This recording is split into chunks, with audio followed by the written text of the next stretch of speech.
Hey folks, it's Wendy from Fingersticks Gallery with you again. Today we're going to do a pre-4th of July pour.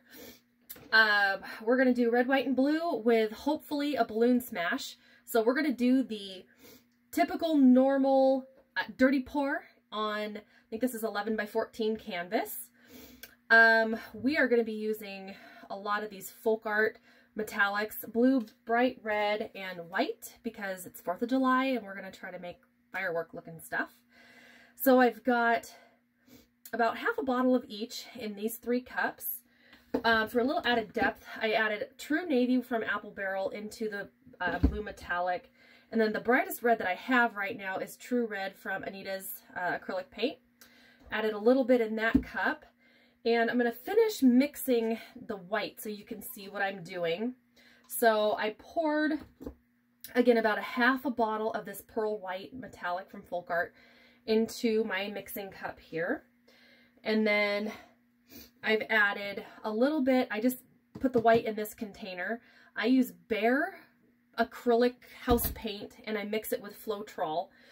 I'm going to finish mixing this a little bit with my go-to mix, which is 50% Floetrol versus 50% Elmer's Glue All. If you're using the school glue, I always add just a little bit of water to it because it tends to be thicker. And disclaimer, if you're washing your paints, I found this out the hard way. I think Julie Cuts in one of her videos actually explained that it's more washable, so be careful when you're washing your paint or your paintings. And I completely forgot. I was washing my paint to epoxy and it does come off a little bit. Not too terribly, but just be careful when you're washing.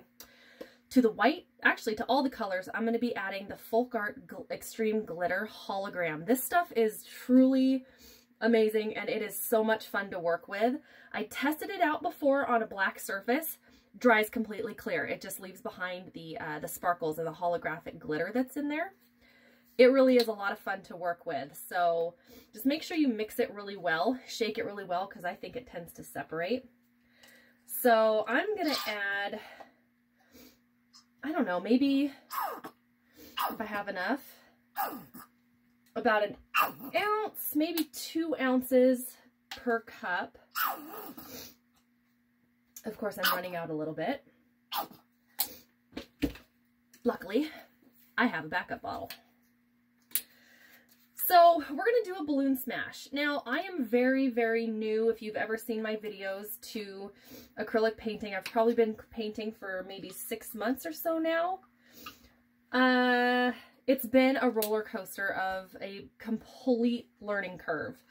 I watched a ton of videos. I'm going to give a shout out to especially Julie Cuts. Love her videos, as well as Mixed Media Girl. She has some amazing stuff, and they both explain everything really well. A lot of the other videos of people that have a lot of subscribers are incredible. I really liked the videos as a beginner of the ones that actually explain things to you. The ratios, the mixes, the can go wrong, what will go wrong. So my motto, if you've seen me before, is don't be afraid to be a beginner. If you screw something up, who cares? If you make a really bad pour, if it's too watery, if it's too thick, if you mixed let's say black and white together in a pour and it turned out gray and you don't like that. You know, it really is a learning experience. If you don't like something, don't get angry, don't get frustrated. Just learn that next time, maybe do it a little bit different. And also, just because you don't like a painting once it dries, doesn't mean someone else isn't going to love it. So if you think it's a total failure in your head, scrape the canvas off. I buy a ton of these wooden craft sticks, not only to stir with, but it helps to scrape the canvas off if you don't mind wasting a little bit of paint. And then let it dry and start again. So, not sure if you could see this well, but the mixture is, it makes a little dome. It makes a little hill. If when you're mixing your paints, especially if you're doing a dirty pour, if the drop inverts, your paint is way too thin and it's going to get muddy and run everywhere. So the blue is a little bit thicker than the white. And so for the white, oh, it's starting to thicken up. Also, I learned too that if you wait a few minutes, your paints may start to morph and thicken up just a little bit. For you beginners, I like to use treadmill silicone oil. Some people use hair serum to make cells. Also, if you mix the heck out of your paint, and if you can see this, you can see the bubbles in there. If you mix your paint with a lot of bubbles, when those bubbles pop and come up through the other colors and you torch your painting, those bubbles pop and create cells also. Some people like to use the silicone, some people don't. Sometimes you don't need to. It just kind of depends on your style. I personally like a ton of little cells, especially when you're doing the balloon smash, because those cells, when the balloon pushes out, are what's going to make the cool effect. My ratio is about 1 drop per ounce, so I probably have closer to 4, maybe 4 or 5 ounces per cup of paint. So I'm going to add 4 drops. And this is not an exact science, folks. If you want to try this out, try doubling your paint to oil ratio, see what happens. Try using less, see what happens. It's a complete learning curve and it's a heck of a lot of fun. So if you're just starting out, I was really lucky. I had a really cool pour for my very first one that turned out kind of neat. But I would honestly say probably, I don't know, 25-30% of all of my pours or any painting that I do, I might scrape them off and then restart again. We're coming into spring, so we're going to start having farmers markets in the summertime with arts and crafts and fruits and veggies. And if I ever do one of those, I'm going to have an ugly duckling box to where I don't think they turned out super awesome. I'll discount it. So discounts for the ugly ducklings. All right, folks. Now these are, I just get these little cups at Walmart. They work really great. They're little 5-ounce cups. We're going to do probably cup, 1 in each corner. And we're going to fill them up pretty full. So we're going to do layers. I'm going to shoot for maybe 3 layers each color. That's what I'm going to shoot for. Sometimes I pour a little bit thick, so we'll just see what happens. So, let's see here.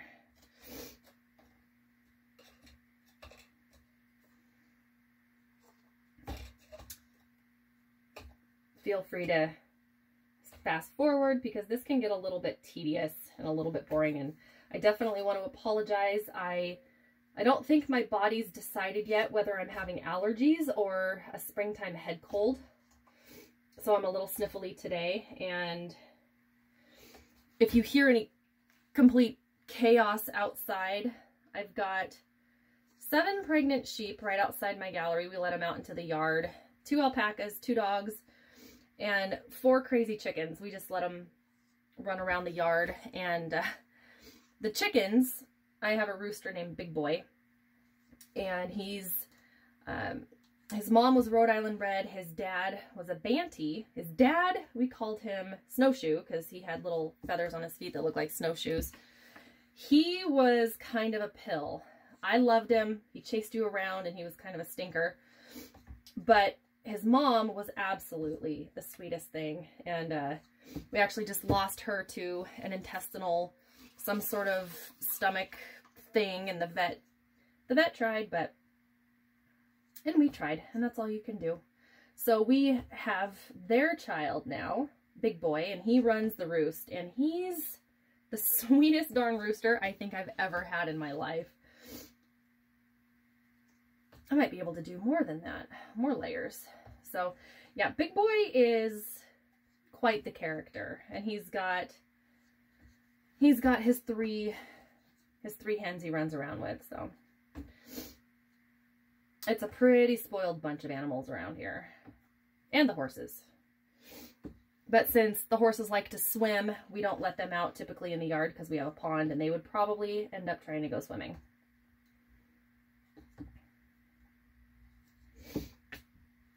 Not that that's bad, but it's awful muddy. Okay, so I did lie to you. We're going to do quite a bit more than 3 because I'm actually paying attention and not over pouring the colors in the cups.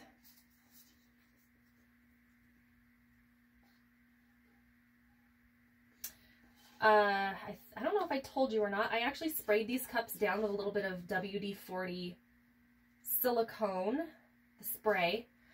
It really helps to release those colors in the cups. And I've learned that from watching all the videos.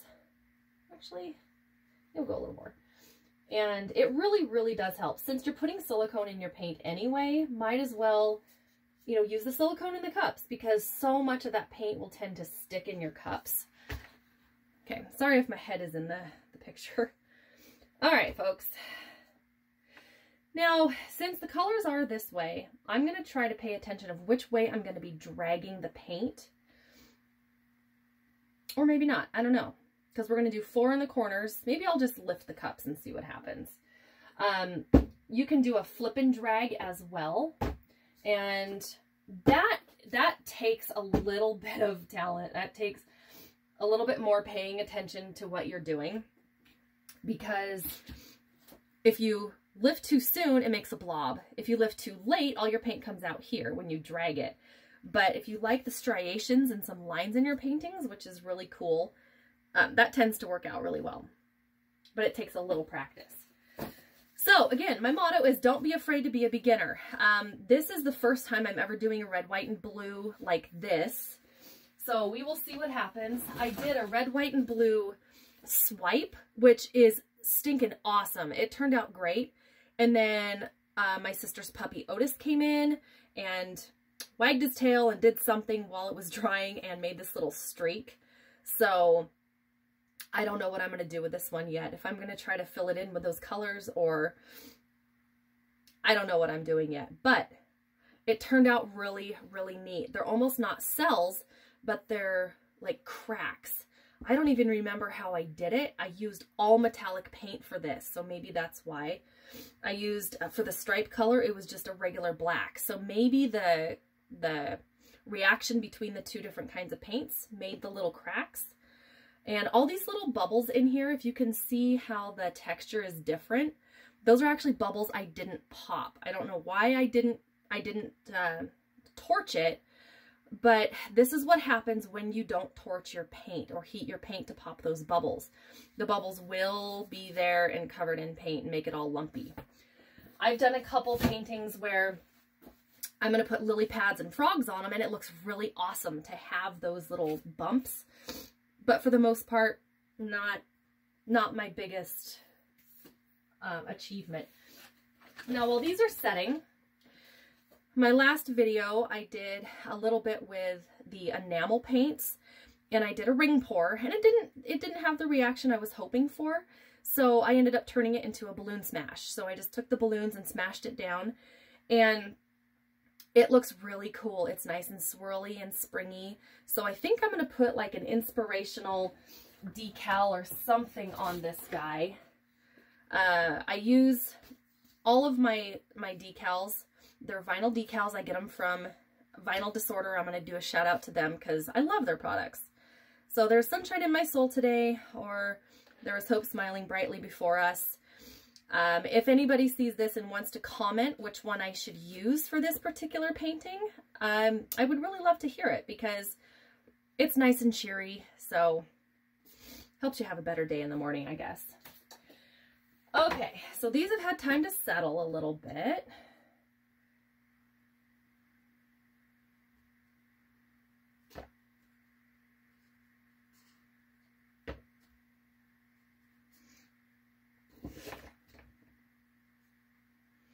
And I guess what I should have done is not did that little swirly thing on top, but it might turn out okay. Okay, normally I'd wait to tilt this a little bit until the bubbles came up, but the colors are starting to run away. So we are going to tilt gently. And if you need to push up from the bottom, you can. Another really, really good tip, and I found this out by mistake, by accident, complete accident. And later on, I actually heard one of the professional artists doing this, and I'm like, hey, I'm on the right track, is that if you get the back of your canvas wet first, it will tighten up the canvas quite a bit. And I'm just doing this to help the paint flow over the sides. It will tighten up the canvas so it doesn't sag as much. And I actually did that on accident. I was cleaning my canvas off or something, and I noticed it was tight like a drum, and I thought, hey, so if you wanted to tighten up a little bit before you pour, that's a really good beginner's, or even, you know, a seasoned painter's tip is to do that. Just get it a little bit wet on the back of the canvas.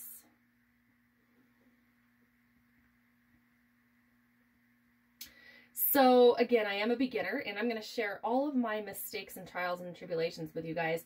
Yeah, when I did the flip cups, when I flipped them over, I do not like these right here. I'm hoping that when we do the balloon smash, which has been my go-to mistake fixer lately, because if you don't like a particular part in your painting, you can always do a balloon smash and get rid of the ugly parts. So also when I'm tilting, if you can notice, some of the cells are tending to stretch out a little bit, and that's totally okay, because if you want big, awesome super cells, you can torch it first, pop those bubbles, and stretch out those big, huge cells.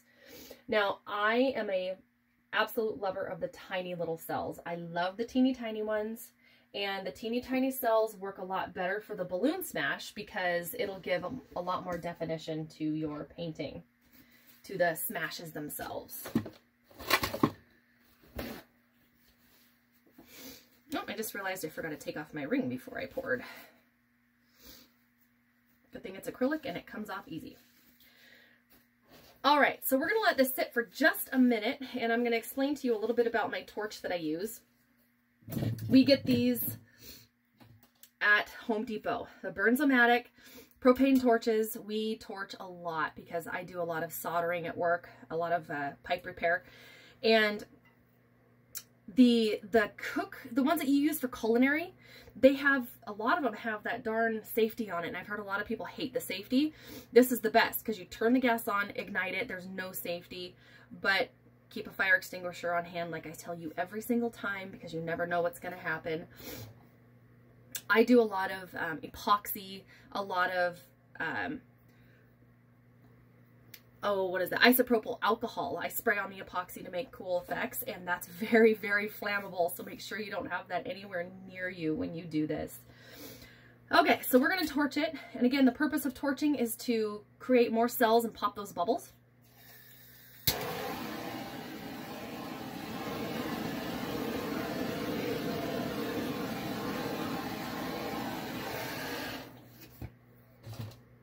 And if you watch very carefully, if I can move the camera, I just made all those tiny little cells, which are pretty awesome when you do the balloon smash, and they will tend to get a little bit bigger over time. So that's what the torch does. It just brings up all those little bubbles, and when those bubbles pop, it brings up the other colors with them. So, and we'll torch again a little bit over here. I usually torch every couple minutes.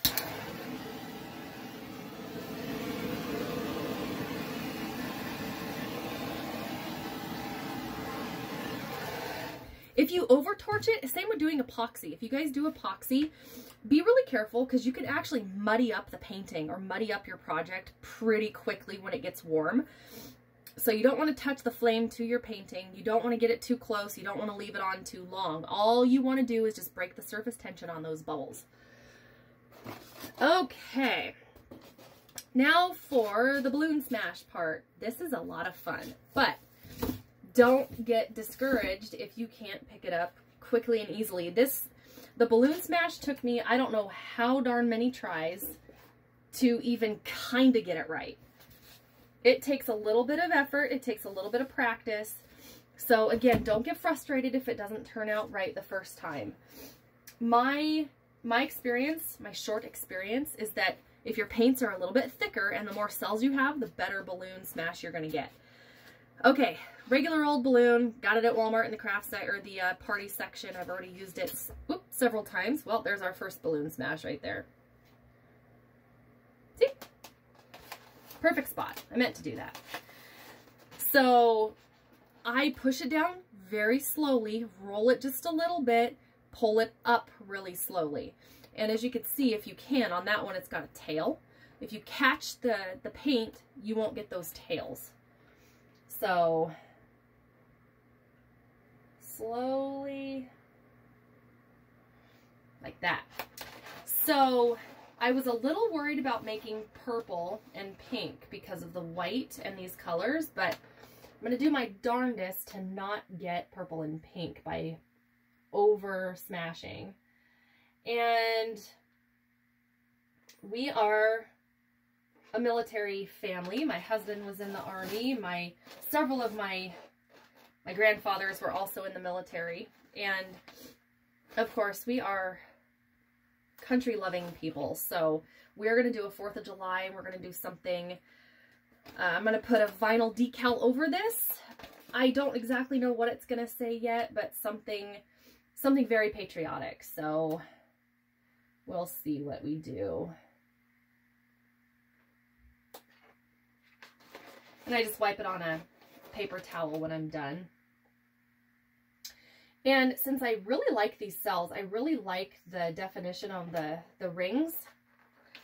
I think what I will do is leave a little bit of space in between, because with the metallic paint and that holographic paint, you'll see it better. So I think I will leave definition. And I won't over smash this. So, ooh, that one's really swirly. If you don't like the swirls, you can pick it straight up. I'll see if I can do it over here. Go down, straight up. So that's without swirling. And I actually kind of like the swirls on this. It looks more like fireworks.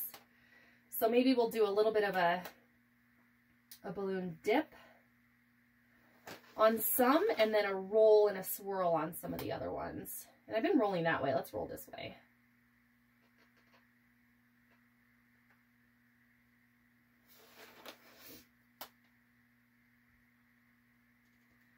But as you can see, the ends of, and I'll give a close-up, the very tips of these are where the cells are. So if you're doing this and you're not getting a lot of definition, if it just looks feathery on the outside, which can look very beautiful, you probably need more cells. So either you mix your paint more with more bubbles, or maybe you're not adding quite enough oil, or maybe you're adding too much. I don't know. Try it and find out. Okay, maybe one little guy here. Oop, didn't want him to have a tail, but he does. Okay, that's actually looking really neat, folks. So it looks like there's a face, nose, and 2 eyes. I've got a good friend, Gretchen, who loves to pick my paintings apart, and you will find all sorts of cool stuff. Faces, animals, you name it. You can find them in these kind of paintings. So maybe one more here.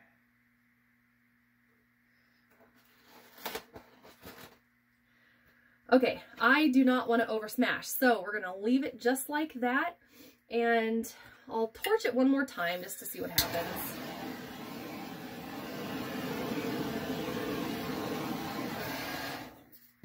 So it did pop some more. Okay. So in for the close-up, it does actually look kind of cool. I'm very proud with this, and hopefully it's a little bit cool today. I don't have the heat on. It's probably about 55 or so. So hopefully it won't mix together and it will dry just like this. And if anybody wants to suggest what kind of decal I put over this, Land of the Free Because of the Brave is probably one of my favorite ones. So that is that, folks. And thank you so much, and we will catch you next time.